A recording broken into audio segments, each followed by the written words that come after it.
ಅವರಾದರೂ ಸಹಿತ ಬಳ್ಳಾರಿಯಲ್ಲಿ ಪ್ರಾಕ್ಟೀಸ್ ಶುರು ಮಾಡಿದರು.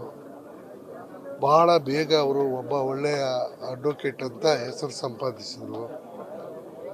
ಸುಮಾರು 12 ವರ್ಷಗಳ ಕಾಲ ಪಬ್ಲಿಕ್ ಪ್ರಾಸಿಕ್ಯೂಟರ್ ಆಗಿ ಬಳ್ಳಾರಿ ಜಿಲ್ಲೆಯಲ್ಲಿ ಕೆಲಸ ಮಾಡಿದರು.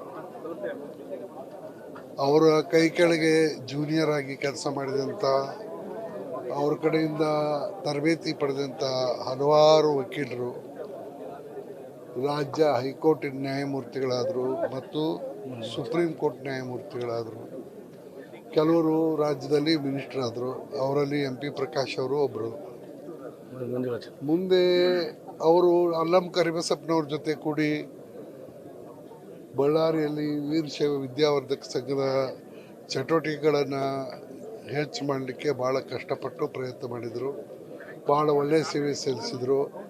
ಅವರ ಕಾಲದಲ್ಲಿ ವಿದ್ಯಾವರ್ಧಕ ಸಂಘ ಭಾಳ ದೊಡ್ಡದಾಗಿ ಬೆಳೀತು ಮತ್ತು ಭಾಳಷ್ಟು ಶಿಕ್ಷಣ ಸಂಸ್ಥೆಗಳನ್ನು ತೆರೆದು ಬಳ್ಳಾರಿ ಜಿಲ್ಲೆಯಲ್ಲಿ ಒಂದು ಶೈಕ್ಷಣಿಕ ಪ್ರಗತಿಗೆ ಕಾರಣರಾದಂಥವರು ಮತ್ತು ಅವರ ಪ್ರತಿಭೆ ಮತ್ತು ಸೇವಾ ಮನೋಭಾವದಿಂದ ಅವರು ರಾಷ್ಟ್ರ ನಾಯಕರಾದಂಥ ಶ್ರೀ ನಿಜಲಿಂಗಪ್ಪನವರಿಗೆ ಭಾಳ ಹತ್ತಿರದವರಾಗಿದ್ದರು. ಅದೇ ಪ್ರಕಾರ ಶ್ರೀ ರಾಮಕೃಷ್ಣ ಹೆಗಡೆಯವರು, ಶ್ರೀ SR ಬೊಮ್ಮಾಯಿ ಅವರು, ಶ್ರೀ JH ಪಟೇಲರು, ಶ್ರೀ ದೇವೇಗೌಡರು ಅವರಿಗೆ ಭಾಳ ಅಪಾರವಾದ ಗೌರವ ಕೊಡ್ತಿದ್ರು ಮತ್ತು ಭಾಳ ಪ್ರೀತಿಸ್ತಾ ಇದ್ದರು. ಅವರು 2 ಸಲ ಅವರು ಕರ್ನಾಟಕ ವಿಧಾನ ಪರಿಷತ್ತಿನ ಸದಸ್ಯರು ಆಗಿದ್ದರು ಮತ್ತು 6 ವರ್ಷ ಅವರು ವಿಧಾನ ಪರಿಷತ್ತಿನ ಚೇರ್ಮನ್ನು ಆಗಿದ್ದರು.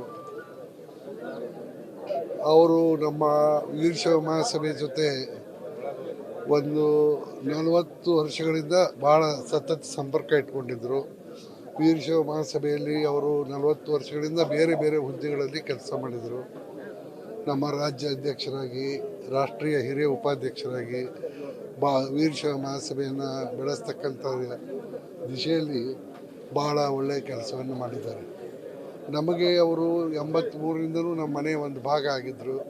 ಯಾವಾಗಲೂ ಬೆಂಗಳೂರಿಗೆ ಬಂದಾಗ ನಮ್ಮ ಮನೆಗೆ ಬರ್ತಿದ್ರು, ಬೇರೆ ಕಡೆ ಇದ್ದಾಗೂ ನಮ್ಮ ಕಡೆ ಬರ್ತಿದ್ರು. ಅವರು ನಮಗೆ ಹಿತೈಷಿಯಾಗಿದ್ದರು. ನಾನು ಕಾರ್ಯಾಚರಣೆ ಪಡೆಯಲ್ಲಿದ್ದಾಗ ಹಲವಾರು ಅಪಾದನೆಗಳನ್ನು ಎದುರಿಸಬೇಕಾಗಿತ್ತು.